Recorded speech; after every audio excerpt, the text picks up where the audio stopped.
नमस्ते दोस्तों, welcome back to HR 30 facts. अरे वाह, आज तो स्टूडियो में गजब की एनर्जी है। कभी आपने सोचा है कि आप किसी का झूठ कैसे पकड़ सकते हैं? मतलब कोई आपसे बात कर रहा हो और आपको लगे हम कुछ तो गड़बड़ है दया। ये बिल्कुल वैसा ही है जैसे जब मैं अपने डॉग गैरी से पूछता हूं कि सोफे पर किसने कीचड़ लगाया और वो बस अपनी पूंछ हिलाने लगता है। वो झूठ नहीं बोल रहा, पर कुछ तो छुपा रहा है। खैर, इंसानों के साथ थोड़ा मुश्किल होता है, लेकिन नामुमकिन नहीं। तो आज हम इसी जासूसी की दुनिया में गोता लगाने वाले हैं। साइकोलॉजी कहती है, अगर आप किसी का झूठ पकड़ना चाहते हैं तो आपको उनके 8 खास व्यवहारों पर बहुत ध्यान देना होगा। ये कोई मैजिक ट्रिक नहीं है दोस्तों, ये प्योर साइंस है। ये ऐसे छोटे छोटे इशारे हैं जो हमारा शरीर तब करता है जब हमारा दिमाग सच और झूठ के बीच फंसा होता है। ये बिल्कुल वैसा है जैसे आप किसी दोस्त से पूछते हैं, मेरी नई हेयर कट कैसी लग रही है, और वो कहता है बहुत यूनिक है, और साथ में अजीब सी स्माइल देता है। आप समझ जाते हैं, है ना? तो तैयार हो जाइए अपने अंदर के शर्लॉक होम्स को जगाने के लिए। हम एक एक करके इन 8 संकेतों को समझेंगे, ताकि अगली बार जब कोई आपसे कुछ छुपाने की कोशिश करे तो आप उसे तुरंत पकड़ सकें। ये जानकारी आपकी पर्सनल और प्रोफेशनल लाइफ दोनों में बहुत काम आने वाली है। तो अपनी जासूसी वाली टोपी पहन लीजिए, क्योंकि आज का शो बहुत ही दिलचस्प होने वाला है। चलिए शुरू करते हैं। तो हमारा पहला संकेत है मुंह ढकना। आपने देखा होगा, जब छोटे बच्चे झूठ बोलते हैं तो वे अक्सर अपने हाथों से अपना मुंह ढक लेते हैं।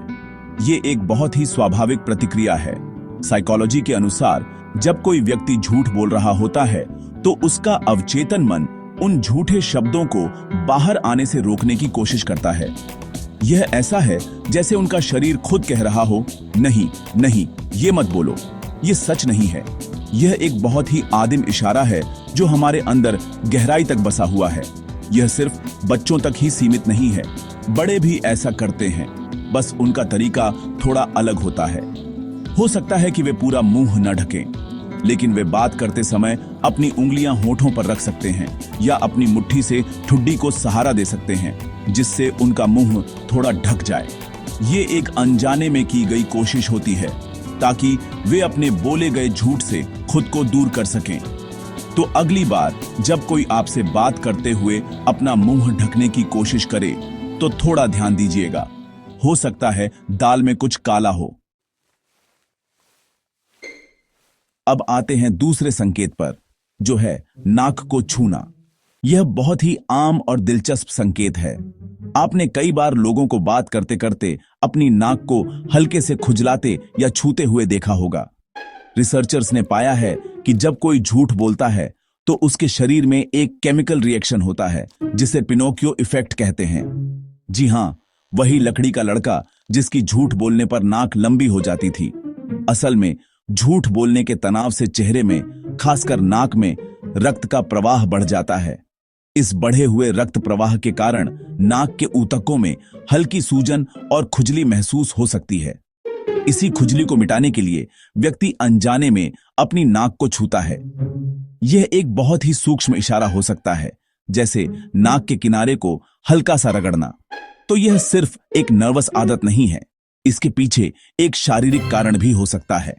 जब कोई महत्वपूर्ण बात करते हुए बार बार अपनी नाक को छुए तो समझ जाइए कि शायद वो थोड़ा असहज है या पूरी सच्चाई नहीं बता रहा है। हमारा तीसरा संकेत है सिर का मूवमेंट, खासकर इधर उधर हिलाना। जब हम किसी बात से सहमत होते हैं तो हम स्वाभाविक रूप से ऊपर नीचे सिर हिलाते हैं, है ना? और जब असहमत होते हैं तो दाएं बाएं। यह एक सार्वभौमिक इशारा है।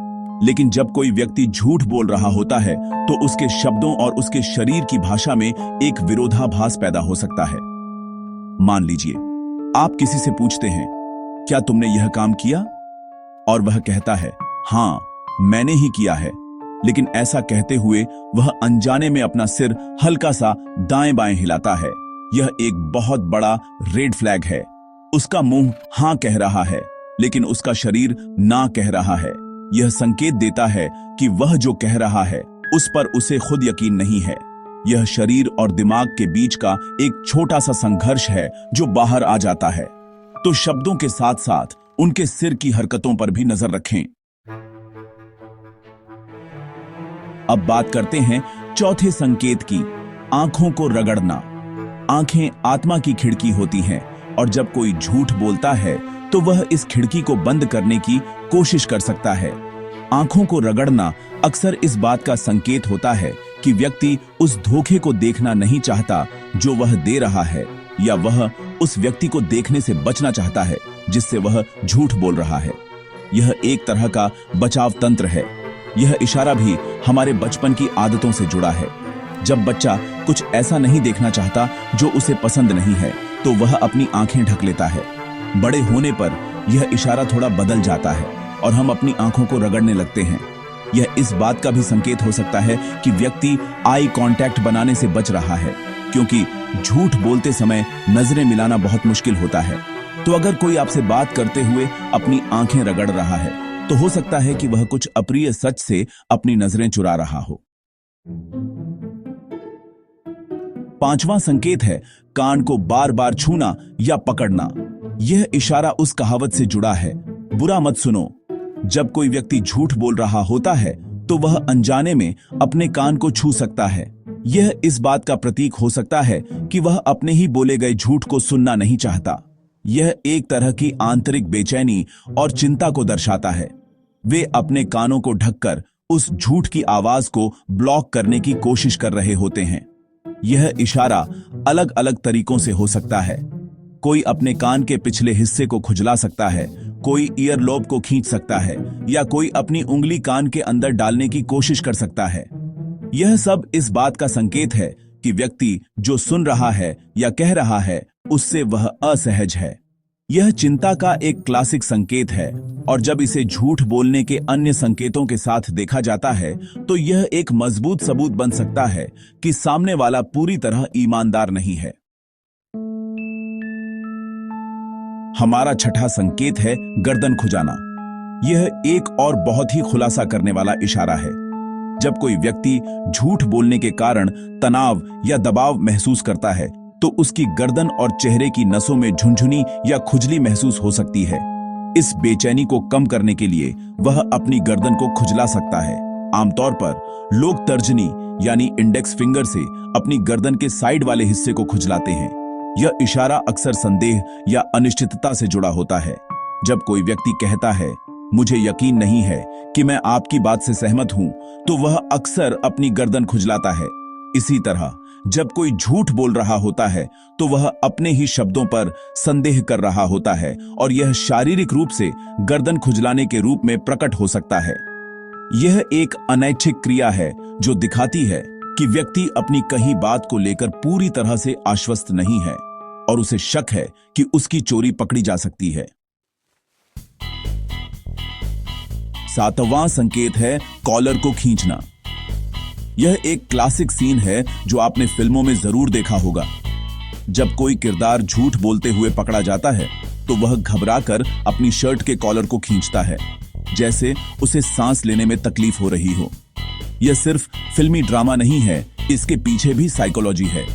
झूठ बोलने से होने वाला तनाव शरीर के तापमान को बढ़ा सकता है और गर्दन के आसपास पसीना आ सकता है।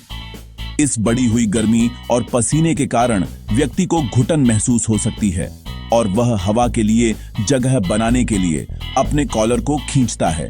यह इस बात का भी संकेत है कि व्यक्ति को लग रहा है कि वह फंस गया है और उस पर शक किया जा रहा है।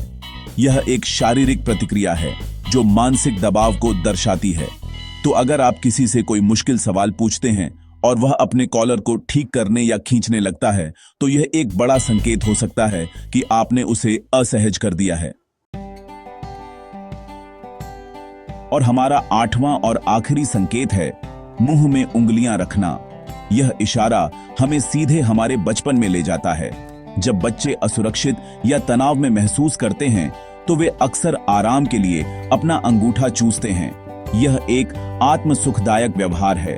जब वयस्क झूठ बोलने के अत्यधिक दबाव में होते हैं तो वे अनजाने में इसी तरह का व्यवहार कर सकते हैं। वे शायद अपना अंगूठा तो मुंह में नहीं डालेंगे, लेकिन वे अपनी उंगली, पेन या पेंसिल का सिरा अपने होठों के बीच रख सकते हैं। यह अवचेतन मन की एक कोशिश होती है कि वह उस सुरक्षा और आराम को फिर से महसूस कर सके जो उसे बचपन में अंगूठा चूसने से मिलता था। यह इस बात का एक बहुत मजबूत संकेत है कि व्यक्ति को आश्वासन की जरूरत है, क्योंकि वह बहुत अधिक आंतरिक दबाव और तनाव महसूस कर रहा है जो अक्सर झूठ बोलने से जुड़ा होता है। तो ये थे वो 8 संकेत जो साइकोलॉजी के अनुसार हमें किसी का झूठ पकड़ने में मदद कर सकते हैं। मुंह ढकने से लेकर कॉलर खींचने तक हमारा शरीर ऐसे कई इशारे देता है जब हम सच नहीं बोल रहे होते। अब इसका मतलब यह नहीं है कि अगर कोई अपनी नाक खुजलाए तो वह पक्का झूठा ही है। हो सकता है उसे सच में खुजली हो रही हो। इन संकेतों को हमेशा संदर्भ में देखना बहुत जरूरी है। आपको इन इशारों के एक पैटर्न पर ध्यान देना होगा, खासकर जब कोई महत्वपूर्ण या संवेदनशील विषय पर बात हो रही हो। किसी एक इशारे पर कूदकर फैसला मत सुनाइए, लेकिन अगर कोई व्यक्ति किसी महत्वपूर्ण विषय पर बात करते समय इनमें से कई काम करता है, तो यह एक संकेत हो सकता है कि वे पूरी सच्चाई नहीं बता रहे हैं। यह जानकारी आपको दूसरों को बेहतर ढंग से समझने में मदद कर सकती है और आपको धोखे से बचा सकती है। यह एक सुपर पावर की तरह है, लेकिन याद रखें, बड़ी शक्ति के साथ बड़ी जिम्मेदारी भी आती है। इसका इस्तेमाल लोगों को समझने के लिए करें, उन्हें जज करने के लिए नहीं। उम्मीद है आपको आज का यह जासूसी भरा एपिसोड पसंद आया होगा। अगर हाँ, तो इस वीडियो को लाइक करना न भूलें और अपने उन दोस्तों के साथ शेयर करें जिन्हें आपको लगता है कि इस जानकारी की जरूरत है। और हाँ, HR30 फैक्ट्स को सब्सक्राइब जरूर करें ताकि आप हमारा कोई भी दिलचस्प वीडियो मिस न करें। नीचे कमेंट्स में हमें बताएं कि आपने कभी किसी को इन संकेतों का इस्तेमाल करते हुए पकड़ा है। हमें आपके किस्से सुनना अच्छा लगेगा। अगली बार तक देखते रहिए, सीखते रहिए।